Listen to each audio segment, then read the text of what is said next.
২ সপ্তাহ পর মাঠে ফিরে দুর্দান্ত পারফরম্যান্স দেখালেন লিওনেল মেসি। মাঠে নেমে মাত্র ২ মিনিটে গোল করলেন তিনি।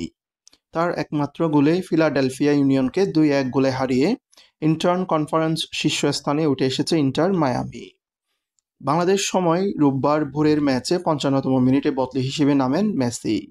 মাত্র ২ মিনিটের মাথায় লুইস সুয়ারেসের পাস থেকে দুর্দান্ত এক শটে গোল করেন তিনি। এই মৌসুমে এটি তার দ্বিতীয় গোল। ৩ ম্যাচে গোল কিংবা অ্যাসিস্ট করে প্রতিবারই অবদান রেখেছেন আর্জেন্টাইন তারকা। ম্যাচের শুরুতে ২৩ মিনিটে মায়ামিকে এগিয়ে দেন রবার্ট টেলর। এরপর ৫৭ মিনিটে মেসির গোল ব্যবধান বাড়ায়।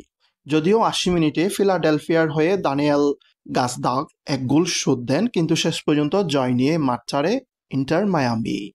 ২ সপ্তাহ আগে অ্যাটলান্টার বিপক্ষে ম্যাচে চোট পেয়েছিলেন মেসি। চোটের কারণে আর্জেন্টিনার হয়ে বিশ্বকাপ বাছাইয়ের ২টি ম্যাচ খেলতে পারেননি। তবে ফিফা উইন্ডোর বিরতির কারণে ক্লাবের কোনো ম্যাচ মিস করতে হয়নি তাকে।